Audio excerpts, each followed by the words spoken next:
Speech off. Hi guys, welcome back to my channel. So, I'm here with, another video in my favorite books of 2025 series. This one is going to be the middle grade books. I did one for nonfiction. I was originally going to do them all together, and then my phone died, and let's just split them up. It's fine. So yeah, this one's going to be all middle grade, or YA, I guess. I read a lot of those, so yeah, let's just get started. The first one I read for Epistolary January, it's The Night Diary by Vera Hirandani. I'm not sure if I'm saying that name. I heard about this one from Krista from Books and Jams. It's 1957 in India, newly independent of British rule, has been separated into two countries, Pakistan and India.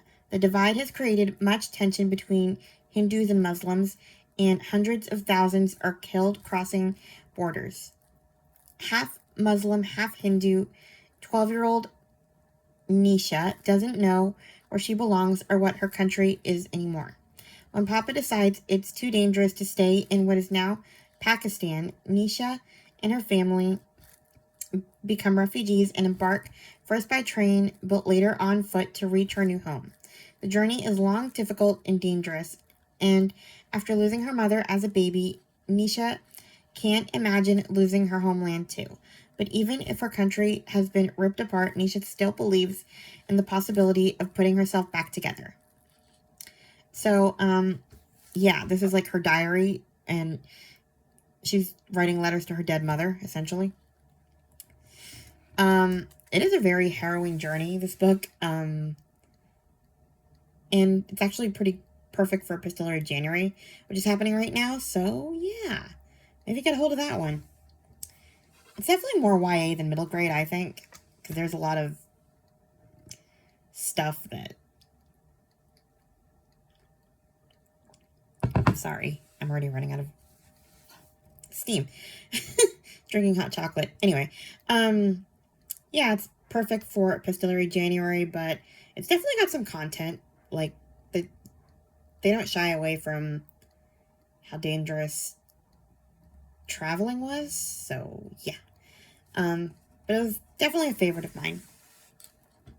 Next we have The Fairy Tale Fan Club, Legendary Letters Collected by C.C. Cicely by Richard Ayoade. This is just funny. It's, I heard about it from the Book Delight podcast. What if you could send fan mail to your fairy tale idols? And what if they wrote back? It's just a bunch of letters that people write to fairy tale characters. It's really funny. So, yeah, I mean, it's a short read. I also read that one for Epistolary January. A lot of these are from January. This next one is too. Letters from Cuba by Ruth Bahar. I heard about this one from Katie from the Currently Reading podcast. This is about a Jewish girl who escapes Poland to make a new life in Cuba, while she works to rescue the rest of her family. So,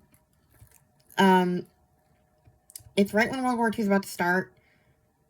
Her family's Polish. Esther's father has already fled to Cuba, and she is the first one to join him. She's actually not supposed to be the first one to join him because... 6:49 p.m. and 28 seconds. Oops, my watch started talking. Because she's a girl and, you know, boys are more valuable than girls, but... yeah. And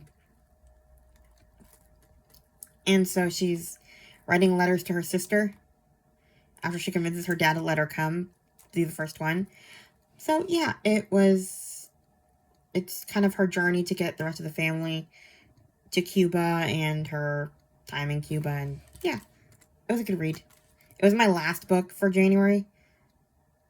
I literally read it on January 31st. Next we have Conceal Don't Feel by Jen Colonita. I've heard about this series from Cat Stories initially. Those are Twisted Tales books. Well, actually, no. I think I'd heard about them before. Like, I remember they had first started being popular in 2020. That was when I first started hearing about the Twisted Tales. But I thought they were kind of, I was never really into like the Disney characters or fairy tales or anything like that, but they really do have good plot. And they're different authors. So this one's about Frozen. What if Anna and Elsa never knew each other?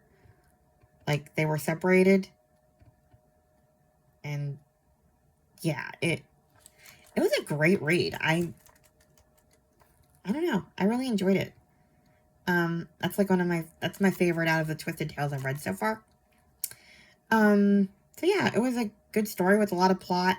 There's a lot of nods to the movie. A lot of the same things happen, really. So it's kind of cool. If you're a Disney fan, this book is definitely, yeah, it's a good one. Next we have Lasagna Means I Love You by Kate O'Shaughnessy. I'm not sure how to say this name. Another Krista recommendation. This is about a foster child, 11-year-old Mo. She was living with her grandmother. Her grandmother dies.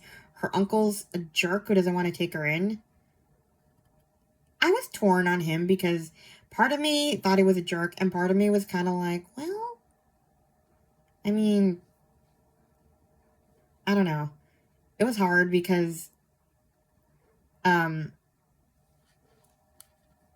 he was a jerk to her, but I also kind of saw where he was coming from, where like his mom like focused all her attention on this kid and then just didn't even ask him if he wanted her. She just kind of said, "You're taking her," when she could have neglected him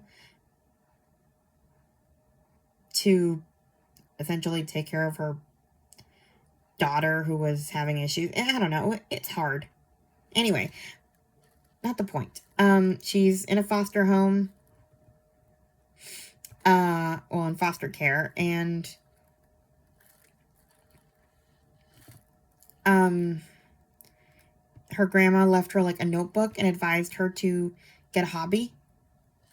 And so she decides to write down, she finds a handmade cookbook filled with someone else's family recipes, and so she starts her own sort of cookbook of different people's family recipes,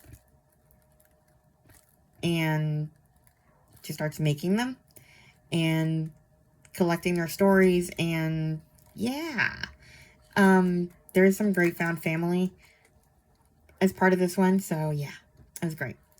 Next we have Part of Your World by Liz Braswell.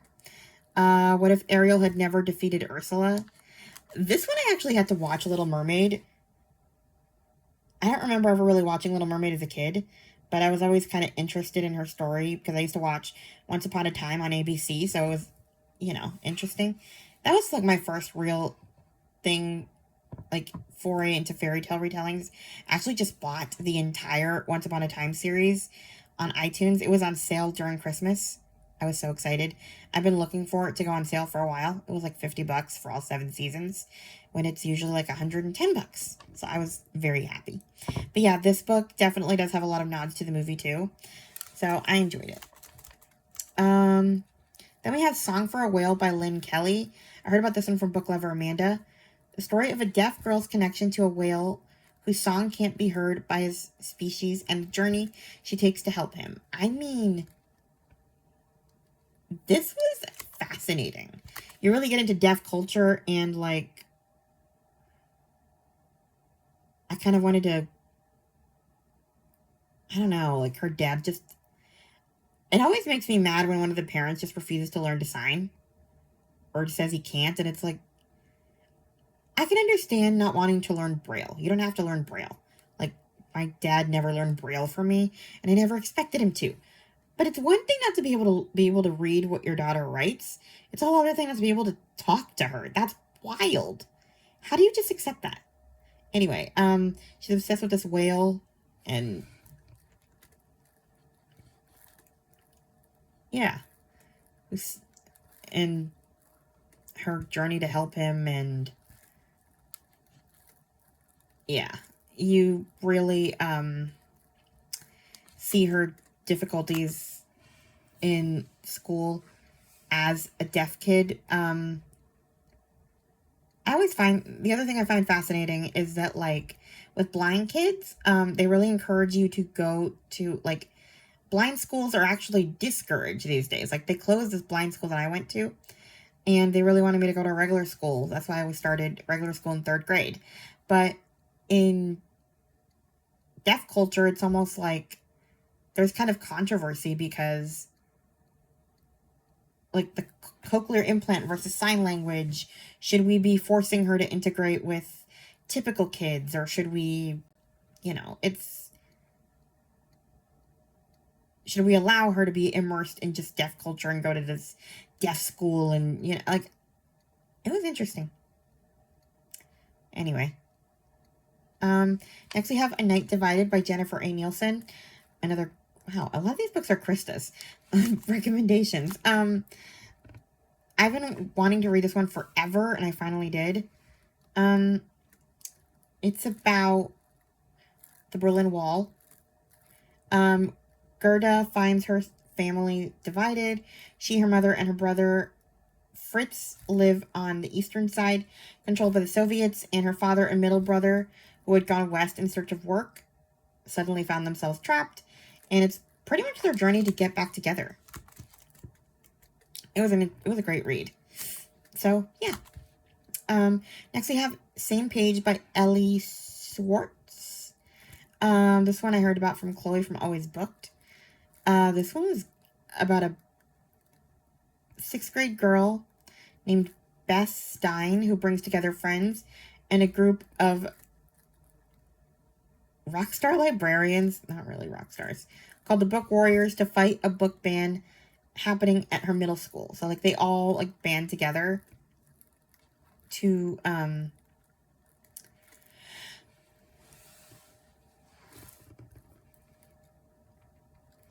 keep books from being banned.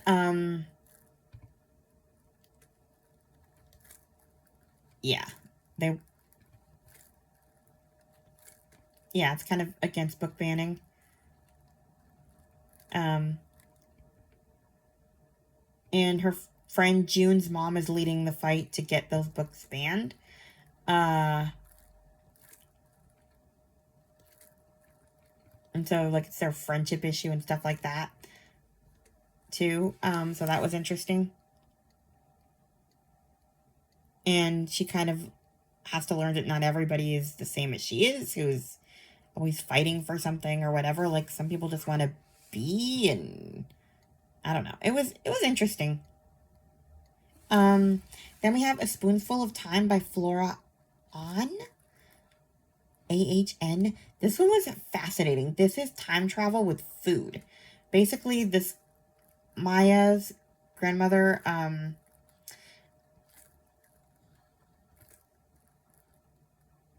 is kind of losing her memory, but she and her granddaughter, like, cook a lot. And when they cook, her stories from Korea kind of take shape. Then one day something happens. One bite of food transports Maya and her grandmother into one of her grandma's memories. So essentially you go back in time by eating food. It was wild. So yeah. You really should read this one. I don't know anyone else who's read it, and it's good. Then we had The Blackbird Girls by Anne Blankman. This one I heard about from Chantel and Alma's book journey. I never heard about Chernobyl, but yeah. This takes place in 1986. Neighbors Valentina and Oksana wake up to a red sky. Chernobyl has exploded. Like I said, I never even knew what Chernobyl was.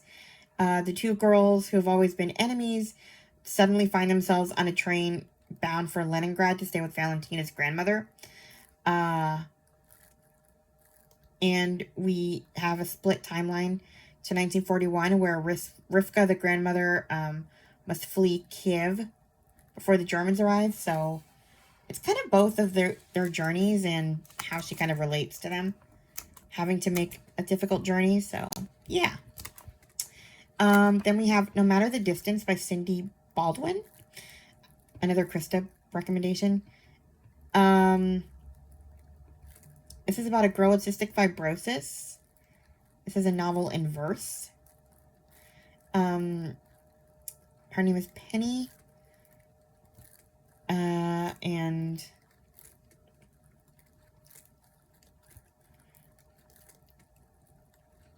during spring break, she spots a dolphin in the creek near her house, and basically she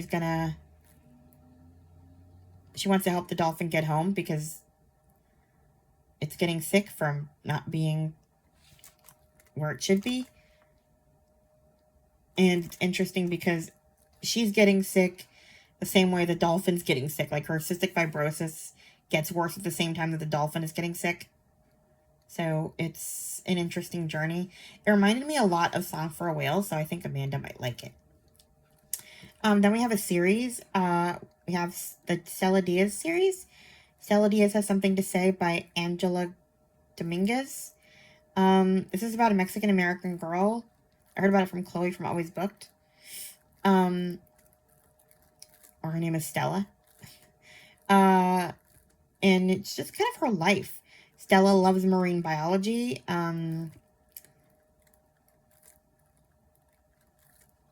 But she's in this first one, she's like really shy, and her friend Jenny is in another class, and yeah, she has to make this big presentation. But really, like, the attraction for that series is you learn some Spanish. Kind of her family life is interesting.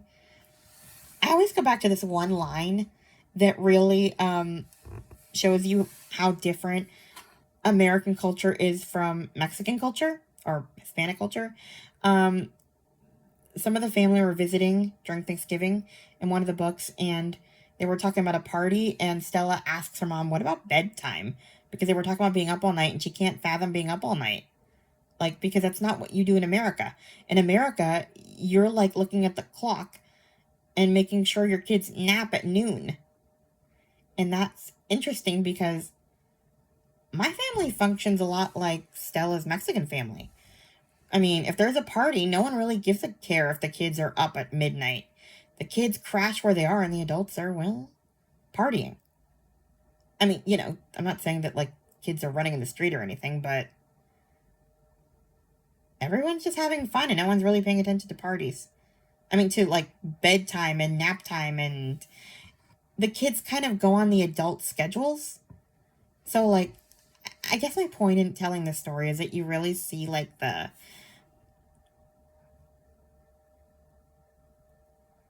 assimilation that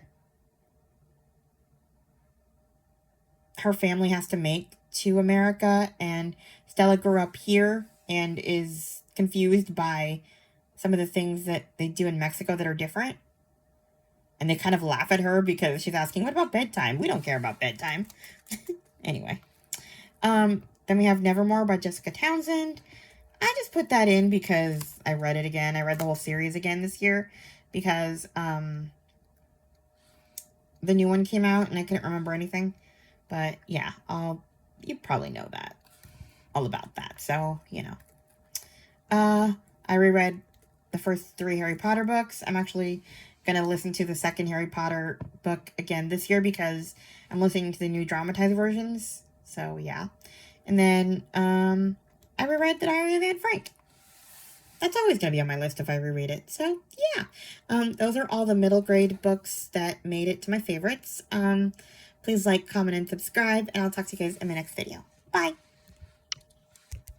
Speech on. Stop recording.